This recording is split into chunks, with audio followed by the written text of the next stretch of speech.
It erodes the value of your money and it reduces your purchasing power. This is known as inflation, where the money that you have ends up buying less.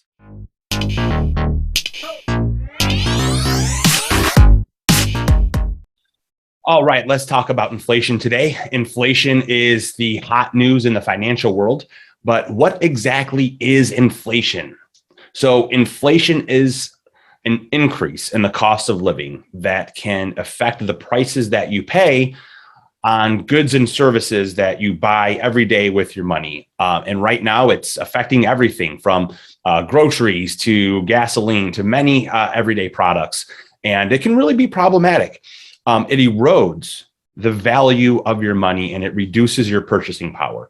This is known as inflation, where the money that you have ends up buying less. Now, inflation is also particularly problematic for retirees who are generally living on a fixed income. But these retirees may still have a life expectancy of 20 or 30 years left after they retire.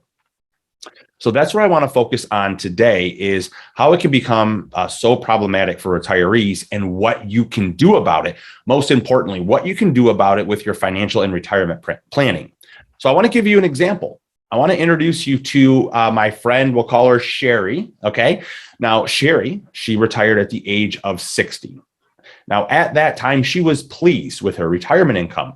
I've got some notes here, so let me read those to you. She was receiving $1,200 a month on her pension and $1,500 per month that she had invested on long-term bonds. So that was the $1,500 was interest from these long-term bonds. Now, that's $2,700 per month. And her expenses at that time were only $2,300 a month. So she had an excess of a few $100s every month. So she was able to actually save out of that, buy the occasional like big ticket item or take the occasional trip, so on and so forth. So she was enjoying her retirement. She didn't have any worries and things were good. Now let's fast forward 12 years. Now Sherry still receives that $1,200 a month pension, but that $1,500 of interest income, that's went down to only $900. Why? Well, because she moved her money from bonds, she moved her money over to CDs and the money markets. Now, why did she do that? Well, you see, she bailed out on bonds after the sometimes roller coaster like movement in the bond market. That made her nervous and she bailed out of that. So that she got more conservative with her investments. And so now she receives less interest income. Now, here's the bad part, because after 15 years of inflation, her monthly expenses that used to be $2,300, now they've risen to $3,600. So much higher. Now, the good news is that at 65, she began collecting Social Security and her Social Security payment is $1,250 a month. But now she has a total shortfall of over $300 per month. The pension, the Social Security, the interest from the money markets and the CDs, now those are actually less than what she needs.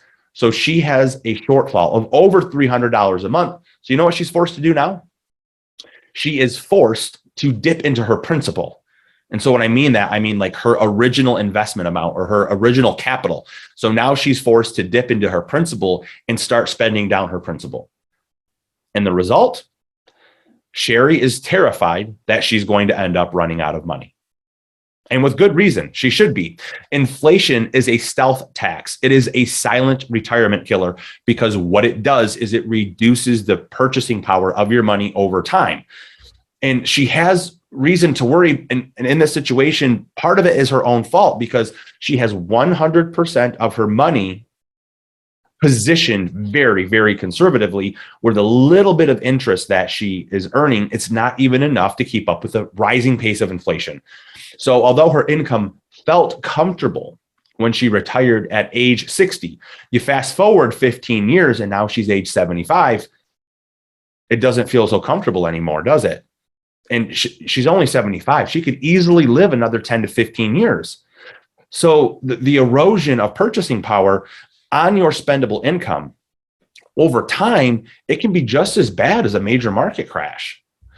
As a financial advisor, I often see skittish investors trying to play it super duper safe by keeping all of their money in their checking account, in CDs, in money market accounts, thinking that's the right thing to do by playing it safe.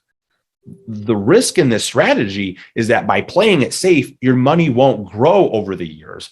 It won't grow enough to accomplish your goals, and it certainly won't grow enough to keep up with the pace of inflation, or I should say with the ravages of inflation, right? So it's really important to stop and think about this if you're somebody who has all of your money positioned very, very conservatively. Because the bottom line is what ends up happening here is you end up going broke slowly. You're going broke, not due to a market crash. You're going broke slowly due to inflation eroding and bringing down the purchasing power of the dollars that you have. Now, I often espouse the advantages of utilizing things like cash value life insurance and fixed indexed annuities as financial tools to help reduce risk and to provide reliable retirement income, or as I like to say, to kick off cash flow, right? Spendable income. Because these products are insurance products and they have no risk of market loss, the distribution rates or the cash flow rates can be much higher, much more efficient than traditional investment vehicles, because you never have to worry about a market crash decimating their values and making their values drop very quickly. But with that said, over a long-term time horizon, those vehicles, that income stream produced by life insurance, the income streams produced by fixed index annuities, they're going to lose their purchasing power due to inflation, which is why these programs are only one bucket of money in a holistic retirement plan. You see, we have three buckets of money. When I set people up, we have one bucket of money that is for safety and liquidity. That's money in the bank. That's your money in the bank, money markets, CDs. And really, I only recommend having 6 months tops. And for some people, they need a year, but a year of spendable income. But anything over than that, I just think that we're taking too much risk as far as the risk of inflation, right? Now, our second bucket of money, so that's one bucket of money, just bank savings for liquidity. The second bucket of money is for safety and income. And I guess your pensions could fit in that bucket. Social Security fits in that bucket. And then I like to utilize things like fixed index annuities or cash value life insurance. And so these are things that can produce reliable retirement income to kick off that cash flow while having no market risk, where those things can never have a significant drop in principal or reduce that income. But again, the key is over time, inflation is going to erode the purchasing power of those income streams. And so that's why we need to have a third bucket. And that bucket, that is market investments in the equity markets. And depending on who you are, maybe there's some real estate, maybe there's some like business ownership, maybe there's some cryptocurrencies and some of these other things. But we need to have vehicles in this long-term bucket that's going to have growth potential, that's going to help us combat the ravages of inflation. So even though some investors may be skittish on having market investments during retirement, the good news is that we strategically set up this three bucket plan: liquidity, income, and growth, to where that bucket of income meets our short-term needs. And so we're never forced to draw out of equity investments while those investments are down.